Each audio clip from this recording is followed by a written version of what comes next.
Life around the globe for refugees and migrants fleeing war, persecution, climate change, and economic misfortune routinely find themselves in great peril along migrant trails.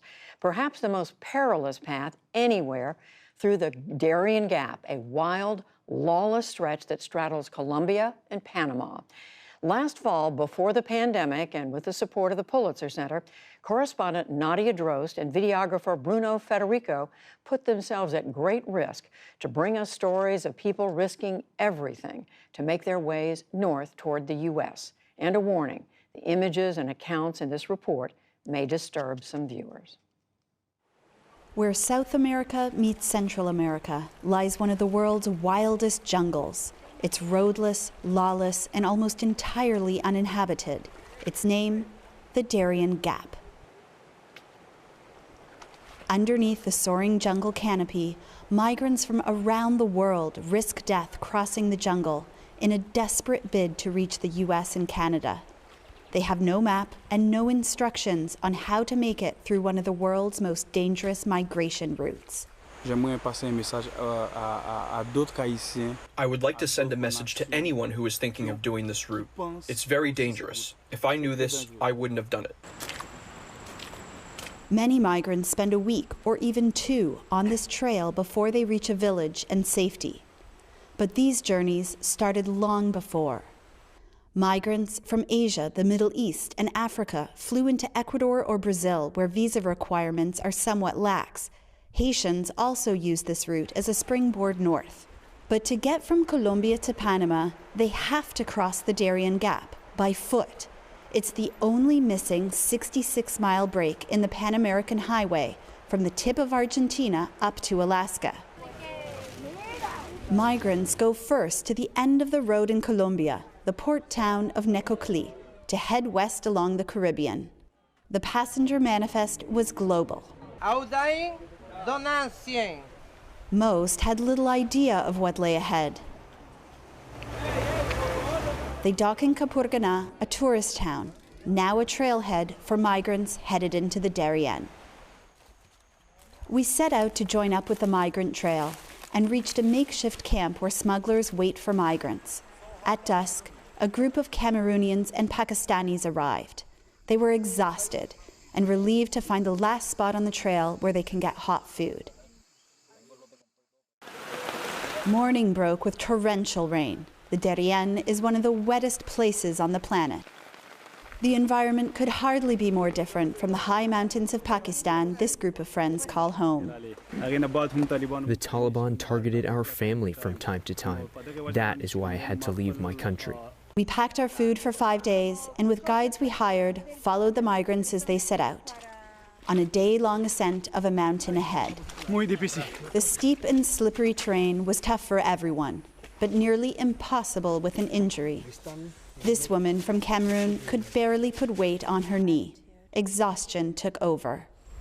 God, the pain is too much. Yeah. The pain is more than me.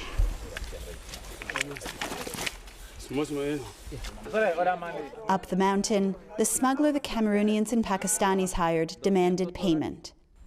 As we hiked, young men carrying square backpacks filled with bricks of cocaine passed us. We were told to expect their heavily armed security patrolling, so we put our camera away. I'll fall. My foot.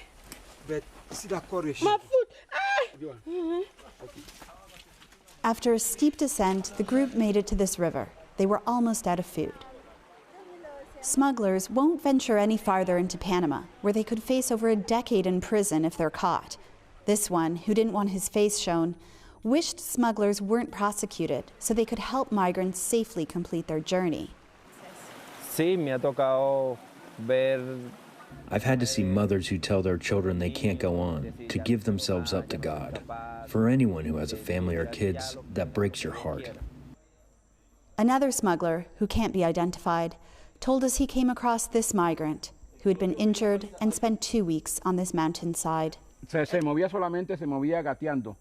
He was only crawling like a child. It's common. Most people who injure themselves die because there's no help for them. From here on, migrants are on their own. The next morning, we came across George, a Cameroonian man. Injured, he had been left behind by his group. Then, forging ahead alone, he fell and dislocated his shoulder. Our guides popped it back into place. He was one of many Cameroonians on this trail who didn't want to be fully identified, fleeing a brutal conflict in his country. You know, when you're running for your safety, you don't care what is happening to you. You don't care what is in front of you. You just want to have a safe ground. Just like his group of friends had, we left him behind, hobbling onwards. The trail and riverbanks were littered with signs of desperation. Before long, a large group of Haitians and Sri Lankans appeared. Jean Delicat, a father of two. It's been 6 days that we're walking without stopping. The children cry of hunger. There's no food. There's nothing. There was nothing else for them to do but try to go ahead. These Haitians had been living legally in Brazil or Chile. Among them were 6 children and 3 pregnant women. Dusk fell, and the Haitians made camp high above the river. It was hard to find wood dry enough to make a fire, and even harder to find food to cook. The night's catch, a few fish. Lying smugglers often tell migrants they're almost to their destination, which is why many, like Delicat, had already tossed their clothing and food. The bread are finished right now. I have nothing here. Nothing. Your Bible? My Bible. Yes, my Bible. And my book. Where's your go?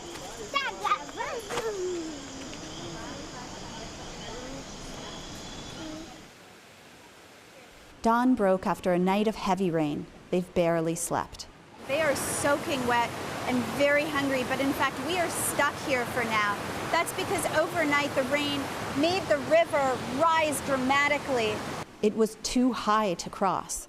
The rivers often pull children from their parents' arms and sweep migrants to their death.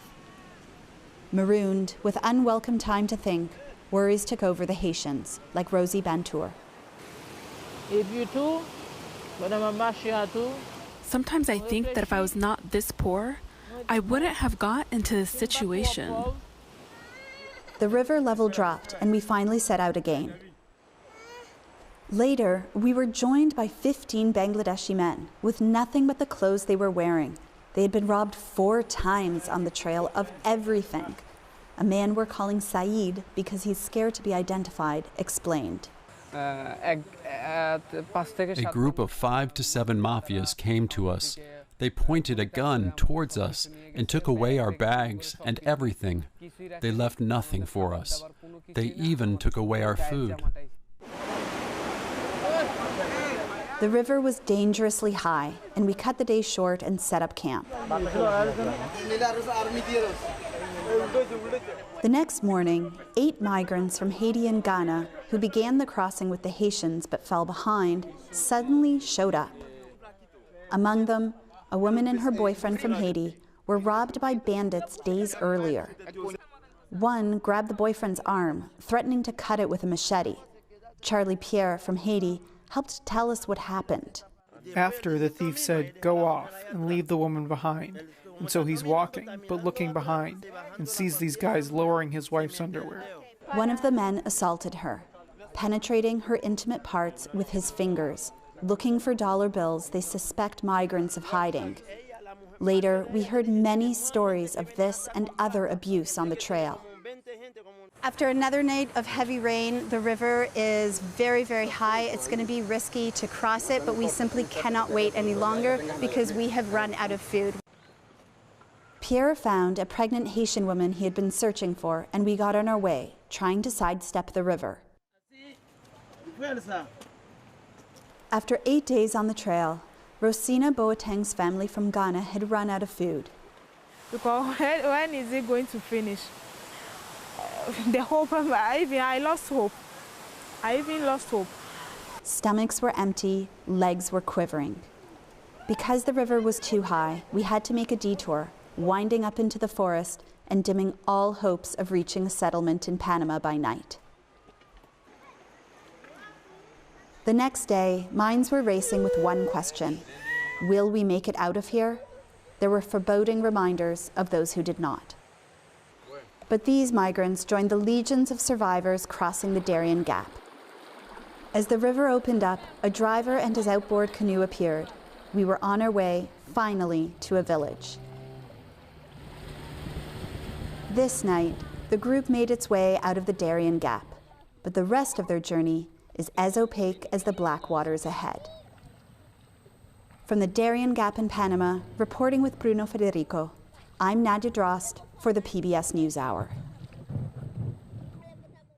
Just incredible reporting. And tomorrow, Nadia will report on the uneasy waiting game in Panama for the migrants who make it through the Darien Gap.